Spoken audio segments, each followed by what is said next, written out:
Bonsoir. Hier, la personne en charge de la santé publique au Québec a donné sa démission. On va en parler, ça va être pas mal l'ensemble du sujet. Et qui peut ou peut-être va le remplacer? Il y a déjà quelqu'un qui a été nommé au niveau du poste intérimaire. Juste avant de commencer l'émission, je voudrais juste dire que j'écoutais ce matin à différents médias pour être au courant de ce qui se passe. Et à des émissions qui s'en viennent très bientôt, je traverse actuellement le budget de Montréal 2022 qui a été déposé juste avant la période des fêtes, qui a passé quasi inaperçu. Vous connaissez mon opinion à ce sujet-là, il est catastrophique, mais je vais essayer d'être objectif, comme à chaque fois que je présente le budget de Montréal. Et c'est dans les prochaines semaines, j'achève, je suis en train de passer les différents comités, les ajouts dans le personnel, les dépenses supplémentaires. En fait, c'est la même administration que les 4 dernières années. Et c'est un secret pour personne que j'étais candidat à la mairie de Montréal. Et je parlais énormément de réduction de divers frais, surtout des comités, plusieurs employés. Probablement au niveau des fonctionnaires et ce qu'on appelle hauts fonctionnaires. Pas nécessairement les cols bleus qui font un excellent travail en passant et différents autres employés. Mais disons que je vais en revenir. Je ne veux pas passer l'émission là-dessus. Je veux parler de la démission de M. Arruda et qui pourrait peut-être le remplacer. Par contre, j'écoutais un ami à moi que je connais bien. J'ai débattu avec lui. Je pense que c'est la campagne 2013. Je le connais bien. C'est un voisin. C'est un Montréalais. Je pense que tout le monde le connaît. Luc Ferrandez. Et Luc Ferrandez, comme la plupart des médias et chroniqueuses de tous les médias subventionnés, parlait de 2 candidats, candidates. Je n'ai pas besoin de vous les nommer. Et M. Ferrandez s'est permis ce matin de dire qu'il est grand temps qu'un candidat à la mairie de Montréal se présente en parlant de réduction des coûts, réduction des dépenses dans le budget de Montréal.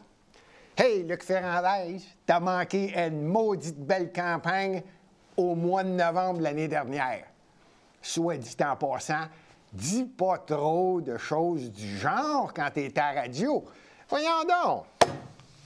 Manque de respect.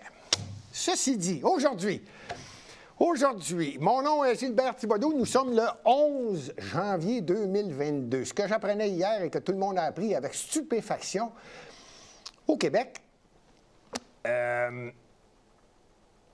Arruda a envoyé sa démission. Permettez-moi de douter de l'expression « a démissionné ». La politique, là, croyez-moi sincère que c'est un milieu où il est difficile de détecter correctement, entièrement, sans secret, la vérité.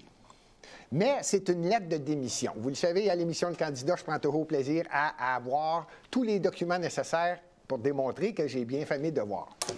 J'ai la lettre ici du M. Arruda en question. C'est la lettre officielle qui a été envoyée au premier ministre du Québec par courrier électronique. Aujourd'hui, ça va à cette vitesse-là. On n'envoie plus ça par la poste. Le premier ministre aurait reçu ça probablement le 20 janvier. Non, ça a été envoyé le 10 janvier 2022 par courrier électronique au premier ministre. Et je voulais savoir, parce qu'il y a plusieurs personnes qui m'ont demandé, évidemment, merci à tous ceux qui m'envoient des messages sur les réseaux sociaux et qui me posent des questions. Et celle qui revenait souvent, c'est « Gilbert, c'est quoi la raison? » Mais je m'en attendais pas. J'ai été chercher la lettre et la raison est écrite, fait que je fais juste la lire. La raison qui a été donnée de sa démission. Les propos récents tenus sur la crédibilité de nos avis et sur notre rigueur scientifique causent sans doute une certaine érosion de l'adhésion de la population. Dans un tel contexte, j'estime approprié de vous offrir la possibilité de me remplacer avant l'échéance du terme de mon mandat. Le reste, c'est ce que j'appelle, moi, de la politesse interpoliticien, là, le flat-bédaine habituel pour dire que tout le monde est beau, tout le monde est gentil. La seule chose, premièrement, il serait facile d'insulter M. Arruda, Horacio Arruda, là, je parle bien du directeur. Ce serait facile de dire qu'il n'est pas bon, il n'est pas fin, il n'est pas grand, il n'est pas fort, il ne reste pas sur la grande rue, il a à peu près tous les défauts, là, ce serait facile. Moi, je veux juste, j'en profite aujourd'hui, c'est arrivé hier, je n'ai pas eu l'occasion de le dire hier, mais j'en profite pour lui dire merci. Pas évident de travailler pour le public. En partant, dès que tu es un personnage public, paf! Tu as besoin d'être fait fort en sacrifice, parce que c'est pas évident, pas évident. Alors, au moins, profitez-en. Aujourd'hui, je vous félicite, je vous remercie du travail que vous avez fait. Et d'ailleurs, pour ceux qui ne le savent pas, c'était presque 12 ans au service. Il a été également au service du Parti libéral du Québec avant d'être conservé avec François Legault, l'actuel premier ministre du Québec. Alors, M. Arruda, ça m'a fait plaisir de vous le dire. Profitez-en parce que je l'ai dit aujourd'hui. Et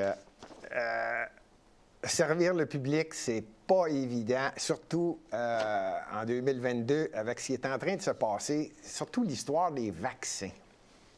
M. Arruda, avant que vous quittiez, j'aimerais vous montrer un tableau. Si jamais vous écoutez l'émission, j'ai un tableau ici qui parle de l'INSPQ. Est-ce qu'on peut avoir le tableau à l'écran? Sur le tableau, il est écrit les décès au cours des dernières années, de 2010 à 2021. Et semblerait que François Legault, premier ministre du Québec, ainsi que plusieurs personnes dans ce qu'on appelle le bunker autour du premier ministre, ont perdu les documents, presque tous les documents concernant une période très précise. Sur le tableau que vous voyez, en 2020, il y a une augmentation de décès en avril et mai 2020. Tout le reste de l'année est comparable à l'année 2019, 2018, 2017, 2016, 15, 14, 13, 12, 11, 10, sauf à des moments très précis, la grippe annuelle. Alors, c'est pas tellement là que je veux porter attention, mais vous avez le tableau, vous allez avoir l'occasion de le regarder et comprendre qu'il est arrivé également quelques petites exceptions, comme en janvier 2015. Alors, je reviens, M. Arruda, à vous. Si vous avez l'occasion de, juste avant de quitter, ou peut-être qu'on va vous donner l'occasion de faire la vérification, êtes-vous capable de rechercher l'ensemble de ces documents-là qui ont été égarés, perdus? Personne ne les retrouve. M. Arruda, profitez-en, allez en vacances et revenez à votre bureau par la suite. Et là, commencez à faire le ménage, essayez de retrouver ces documents-là parce que je suis curieux de savoir qu'est-ce qui s'est passé en avril et mai 2020 avec à peu près 5-6 000 décès supplémentaires. Coïncidence, pour vous donner un indice, c'est quand il y a eu le branle-bas de combat dans les CHSLD. Bonnes vacances, M. Arruda, ça m'a fait plaisir. En même temps, je parlais de vaccins. L'autre question qui m'est revenue souvent, c'est parce que la semaine dernière, j'ai parlé de différents codes pour différents virus. Et j'ai fait des vérifications, encore une fois, à différents endroits pour être sûr de mes sources, que vous pouvez également aller sur, peu importe que ce soit Wikipédia ou le meilleur analyste en recherche épidémiologique. Vous avez seulement qu'à écrire son nom, un médecin, et vous allez trouver des données lorsqu'elles sont disponibles. J'en ai trouvé qui sont disponibles concernant le vaccin. Et la question qui me revient souvent, y a-t-il une différence entre un variant et une nouvelle souche? Non, c'est exactement ça. On a juste changé le nom. Un variant, c'est une nouvelle souche. C'est-à-dire qu'un virus de base a été, j'allais dire modifié, a muté. Il a muté et est devenu un autre. Auparavant, on disait nouvelle souche qui était en provenance d'un autre effet. Aujourd'hui, on ne parle pas de ça, on parle de variant. Et je me suis posé la question, pourquoi variant? Et les gens, il y en a qui me demandent, Gilbert, peux-tu essayer de l'expliquer? C'est dur à l'expliquer parce que pour moi, c'est simple. variant fait en sorte qu'on parle toujours du même virus de base. Et en disant le mot variant, ben, c'est toujours le même virus, mais il est un petit peu variant. Donc, le même vaccin peut faire la job. C'est ce petit bout-là de phrase que j'ai essayé de trouver si je me trompais ou pas. Parce qu'à mon avis, et là, je veux être certain que tout le monde comprenne bien, je ne suis pas médecin, ma force, c'est les chiffres statistiques, mais comme n'importe qui, si je lis beaucoup, je finis par être au courant de bien des choses. Et ce que j'ai fait la recherche du mot vaccin. C'est quoi un vaccin? Ça sert à quoi un vaccin? Et jusqu'à quel point un vaccin fait son travail? Alors, encore une fois, je vais vous le résumer. C'est quoi un vaccin? Et vous allez tout comprendre pourquoi je vous le lis. Après ça, je vais vous expliquer ce qui s'est passé. Un vaccin est une préparation administrée pour provoquer l'immunité protectrice et durable de l'organisme contre une maladie en stimulant la production d'anticorps. Un ou plusieurs antigènes microbiens doivent être utilisés pour induire une nette amélioration dans cette immunité. Voici la partie importante. Le but principal des vaccins est d'obtenir par l'organisme lui-même la production d'anticorps et l'activation de cellules T, ce qu'on appelle les lymphocytes B, et les lymphocytes T, à mémoire, spécifiques, c'est important ça, spécifiques à l'antigène. Une immunisation réussie doit donc, on parle toujours d'un vaccin, une immunisation réussie doit donc procurer une protection contre une future infection d'éléments pathogènes identifiés. Un vaccin est donc spécifique à une maladie précise, pas comparable, précise et non pas une autre. Un vaccin vise précisément une maladie, un virus. Ou, vous suivez très bien ce que je viens de dire. Alors, je vous annonce que moi, je suis étonné. Je répète et je veux être certain que tout le monde comprend. Et je ne suis pas un édenté, là. Arrêtez de penser ça, là. Comment ils appellent ça, là? Complotiste. Non, je fais juste lire et je prends la documentation écrite par des médecins, des spécialistes, des microbiologistes et des... Nommez-les, c'est ça que je lis. Et ce qui est écrit, bien, c'est ça qui est écrit. Alors, je suis ouvert à la discussion, je suis ouvert aux questions, mais traitez-moi pas de non. Si je fais des recherches, c'est mon plaisir de le faire. Donc, je continue pour en revenir au vaccin. Ça a pris 9 mois pour le créer. Je ne ferai pas l'historique total. 9 mois. Et on s'est mis à vacciner. Ce vaccin-là est spécifique pour le SARS-CoV-2, le SARS-CoV-2, mieux connu sous le nom COVID-19. Son code, c'est le B1.1.7, spécifique, vaccin, on l'attaque. Je répète, variant, c'est un autre terme qui veut dire nouvelle souche. Un vaccin est spécifique. Donc, le B1.1.7 vise spécifiquement ça. On se comprend? J'espère qu'on se comprend. Ouh, moi, je n'ai pas compris, mais je suis ouvert aux discussions et je serais prêt à recevoir n'importe quel médecin, n'importe qui peut m'aider pour ne pas passer pour un édenté, ou je ne sais pas trop quoi le titre, là, il y en a tellement. Il y en a long comme le bras, pour ceux qui posent des questions. Puis j'aime ça, poser des questions.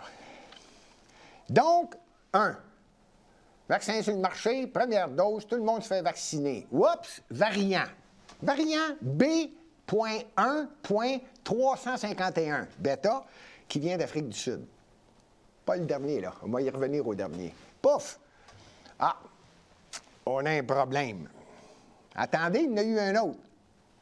Le B.1. Celui-là, lui, je ne sais pas pourquoi, il n'est pas dans la famille des B1.3 point quelques. C'est un P.1.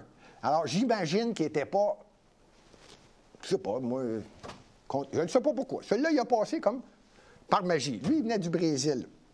Après ça, il est arrivé le Delta. Tout le monde s'en rappelle, celui qui vient de l'Inde. Ça, c'est une nouvelle souche. Et celle-là est non seulement une nouvelle souche. À ce que j'avais compris, et je ne sais pas s'il y en a qui s'en rappellent, il était très, très, très, très virulent. Lui, il était son code, là, si vous voulez l'avoir, le B.1.617.2. Ça, c'est un autre virus. Vous me voyez aller, hein? Attendez, pas fini. Là, il y en a un autre.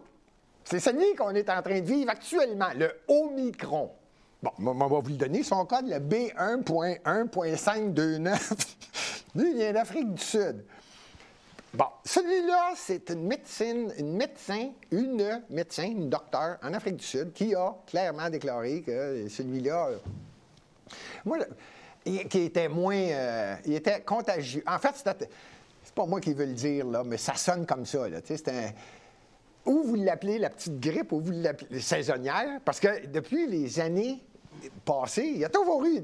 Il y a toujours eu. Il y a des années où tout le monde le sait. Tout à l'heure, sur le tableau, vous l'avez bien vu, 2013-2015, à certaines périodes durant l'hiver ou certains mois très précis, la grippe a été plus difficile cette année. Donc, en Afrique du Sud, la médecin déclare que ça a l'air d'une petite grippe ou un gros rhume. 2 ou 3 jours, courbature. Bon, vous me suivez, là. Là, des fois, à un tel point que, en tout respect, j'ai l'impression que le monde ne veut plus être malade. J'ai l'impression que le monde tombe... Je sais pas, là, tu pognes la grippe. Bon, OK. Tout le monde le sait, tu pognes la grippe. Ma mère, qui est infirmière, 31 ans, infirmière, hein? Elle disait toujours, Gilbert, grippe, prends du sirop, fais du Absorbin Junior, fais tout ce que tu veux, ça va durer 14 jours. Puis elle dit, si tu fais rien, là, elle dit, ça va durer 14 jours. Une grippe, c'est une grippe, puis le virus doit faire sa job. Puis lui, sa job, c'est de te maganer. Puis toi, ta job, c'est que ton système immunitaire essaye de le pogner. Puis si tu es en santé, tu es capable. Bon, je n'expliquerai pas l'histoire, tout le monde la connaît. Mais là, j'ai l'impression que les gens, là, hey, j'ai eu le COVID, ou plutôt le variant, le Micron, ou peu importe. Sacrifice, hey, j'ai été malade pendant 2 jours, j'avais mal dans le dos. Ah, puis j'ai eu mal à la tête aussi un peu. Oh! Pendant ce temps, le gouvernement du Québec est rendu à la 3e dose du même vaccin créé en 2020. En passant le Canada, il y en a qui me disent, Gilbert, c'est 160 millions de doses. Pas sûr. Je vais me limiter à 90 à 100 millions de doses achetées au Canada en 2020. On est 30 millions au Canada. Y a-t-il quelqu'un qui savait qu'on inventerait le mot variant? Moi, je comprends pas, là. Tu mets un vaccin sur le marché, par définition, dans toutes les revues scientifiques, c'est marqué qu'un vaccin s'attaque précisément à une chose. Il n'est pas là pour faire d'autres choses, puis il n'est pas capable d'attaquer d'autres choses. Là, on utilise le même vaccin 2 ans plus tard pour un virus qui n'a pas le même code. Hey, je ne voulais pas en parler longtemps, parce que je voulais parler de M. Arruda, mais c'est parce que la question m'est revenue tellement souvent. Je ne sais pas si je l'ai bien expliqué, mal expliqué, mais moi, pour moi, c'est clair que je comprends pas. Plus ça avance, on dirait que moi, je comprends. Bon, OK. Maintenant, au Québec, on a eu M. Arruda, que j'ai lui dit d'en profiter au début de l'émission, parce que je le félicite d'avoir été un personnage public. C'est pas évident, surtout dans le milieu dans lequel on vit et dans le siècle dans lequel on vit avec les réseaux sociaux. Ouf! Que des fois, croyez-moi, j'en sais quelque chose avec M. Arruda. 12 ans de travail, je ne sais pas si vous avez fait une bonne job. C'est votre journée pour moi aujourd'hui, donc félicitations, merci pour vos services publics. Il va être remplacé et J'ai vérifié encore, encore une fois, j'ai vérifié. Je dis, là, il va y avoir tous les spécialistes. Et en tout respect, on me traite souvent d'un gars de la droite. Je ferais remarquer que je suis centre-droite. J'ai toujours été centre-gauche. Il y a quelqu'un qui a bougé à la table. Là, je suis rendu centre-droite. J'ai l'impression que je m'en vais vers la droite. Alors, je vais me permettre de dire que il y a beaucoup de gens qui sont de la gauche, hein? Puis il y en a pas mal qui sont de l'extrême gauche. Alors, il y en a qui se sont permis de nommer qui devrait remplacer M. Arruda. Je ne sais pas si vous la connaissez, c'est Nima Machouf. Nima Machouf, elle, c'est une candidate au parti NPD au fédéral. Si ma mémoire est bonne, elle, si je ne me trompe pas, c'est une femme politique, mais pas élue, une origine iranienne. Je pense que son mari, ça a été un député au Québec. Les gens vont la reconnaître là, parce que je viens de dire ça. Elle est née en France, elle est retournée vivre en Iran, puis là, elle est revenue, elle est ici au Québec, et elle s'est permis, cette candidate du NPD au fédéral, de dire, moi, je conseille fortement, et la personne que j'aimerais voir et que le gouvernement du Québec devrait nommer, c'est une Madame Liu. Joanne Liu, qui, sa famille est originaire de la Chine, et elle aussi, elle me semble pas mal à gauche, pour ne pas dire extrême gauche. Tiens, j'ai gardé ça ici là, pour que les gens confirment que c'est bien la bonne personne dont je parle, là, Joanne Liu. Sa famille de Joanne Liu est originaire de Taishan, au Guangdong, en Chine continentale. Et sa famille a un restaurant, ça, c'est pas important. Tout ça pour vous dire que, pas sûr, pas sûr. Mais c'était la proposition, et croyez-moi sincère, la gauche va pousser là-dessus. Madame Joanne Liu, qui est, ça me dit rien, mais c'est bel écrit, là, professeur titulaire de la chaire Cleveland Ranger. Ça me dit rien. Bon. Maintenant, j'étais en train de vérifier d'autres personnes, parce qu'il y a eu avant M. Dubé. M. Dubé, ça, c'est le ministre de la Santé du Québec. Il y a eu d'autres personnes avant lui. La personne juste avant lui, c'était Danielle McCann, qui était la ministre de la Santé. Et peut-être qu'elle aussi va sortir une proposition. Peut-être qu'elle va suivre les directives du parti la CAQ. Peut-être pas. Elle a le droit à son opinion, mais elle a déjà été ministre de la Santé. Donc, elle pourrait peut-être arriver avec une... Fait que j'attends peut-être. Pour ce qui est de M. Dubé, lui, c'est le ministre de la Santé. Et là, coïncidence, la personne intérimaire que François Legault a nommée aujourd'hui en allocution, c'était aujourd'hui en présentation, c'est M. Luc Boileau.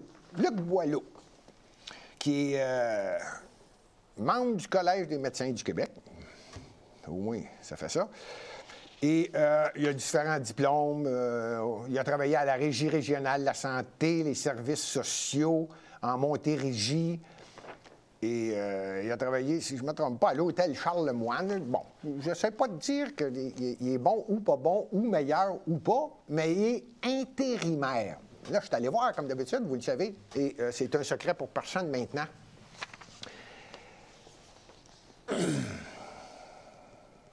C'est le père de Marjorie Côté-Beaulieu.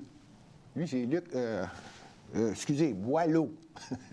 Luc Boileau, c'est le père de Marjorie Côté-Boileau, qui est l'attaché politique de Christian Dubé, ministre de la Santé du Québec. Je trouve que la famille est... Ça fait une belle famille, ça. Ça m'impressionne. J'enlève aucun mérite à Luc Boileau, au même titre que je viens de faire à M. Arruda. Au lieu de dire bonne chance, c'est félicitations pour votre nomination. C'est intérimaire, je ne sais pas ce qui va arriver. Ce que, par contre, je viens d'entendre en plein dans l'allocution du premier ministre du Québec, c'est qu'aujourd'hui, il semblerait que des gens qui seraient non vaccinés auraient des frais s'ils entrent à l'hôpital et ils sont atteints du COVID-19. Je n'ai pas l'intention d'aller plus loin sur ça, Je suis impressionné et je pense que c'est un manque de respect pour les Québécois d'agir comme ça et de faire ça. Je n'irai pas trop loin là-dessus, je vais terminer, mais je veux terminer clairement en disant que pour des citoyens comme moi ou des citoyens qui ont la soixantaine ou 65 ans, ou peu importe, qui ont vraiment été malades de leur vie, qui ont participé à l'ensemble du désastre de la santé au Québec, désastre. Désastre. Total, gang d'imbéciles de cave. Vous avez manqué votre coup avec le système de santé au Québec. Puis là, vous essayez de passer ça sur le dos de... Puis tenez-vous bien, vous ajoutez 10 %. Hey, 90 % du monde sont vaccinés. Historiquement, là, sur Wikipédia ou n'importe quel endroit, vous allez lire qu'au-dessus de 55 % d'une population vaccinée, le virus va disparaître. Faites votre calcul, 55 % c'est plus qu'une sur deux. Ça veut dire que tu as une chance sur deux de rencontrer quelqu'un qui est vacciné. Fait que si tu as le virus puis que l'autre est vacciné, personne ne peut le pogner, sauf celui qui est là. On s'entend-tu? Bien, vous l'avez monté à 75 %. J'avais jamais vu ça. Bien, je viens de mentir. Vous l'avez monté à 90 %. Puis 90 % du monde est vacciné. Avez-vous fini de rire du monde? Je savais que je ne m'en porterais pas parce que c'est une belle journée aujourd'hui. Il fait froid, par exemple, mais c'est une belle journée. Hey, j'ai une nouvelle habitude que je vais prendre parce qu'il y a des gens qui me posent toutes sortes de questions. Puis là, j'ai dit, ouais, je vais répondre à celle-là. Quel pays est le plus grand producteur de bière au monde? Hein? C'est sûr qu'il y en a qui vont répondre. Hein? Quand on parle de bière, on a toujours eu l'impression que ça pourrait être, je ne sais pas, moi, comment ça s'appelle, la Corona, ça pourrait être le Mexique. Là, moi, je ne parle pas de ça. Là. Moi, je parle de bière en général. L'ensemble des bières. Quel pays est le plus grand producteur de bière? On vous l'a donné la réponse. Avant, j'étais étonné. J'étais étonné. Là, évidemment qu'on va y aller en fonction de la population, donc vous avez pas mal raison. Là, vous venez de comprendre. Évidemment, le numéro 1, la Chine. Numéro 2, les États-Unis. 3, Brésil. 4, Mexique. 5, Allemagne. 6, Russie. 7, Vietnam. 8, Espagne. Ça m'a étonné un peu. 9, le Royaume-Uni. Et le 10e pays, le plus grand producteur de bière au monde, l'Afrique du Sud. La semaine prochaine, probablement que je vais finir par le finir, le budget de la Ville de Montréal, et l'émission va être consacrée au budget et les différentes dépenses prévues au cours de 2022, ainsi que les nouvelles taxes qui vont arriver, l'augmentation des taxes, parce que n'oubliez pas qu'à Montréal, la seule ville en Amérique du Nord qui a 19 maires... Oh, ça va être triste, cette émission-là. Et 103 élus, en passant. Augmentation des taxes, tous les arrondissements ont le droit d'augmenter les taxes. Alors, on va vérifier. Vous allez être étonné qu'il y a certains arrondissements que c'est plus que 3-4 %. Là, c'était supposé être pas plus que 2. Mais n'oubliez pas que les arrondissements, il y a certains arrondissements qui ont le droit d'augmenter, puis ça n'a pas rapport avec le budget de la ville. Vous me suivez? En tout cas, salut, on se revoit la semaine prochaine. Piouf!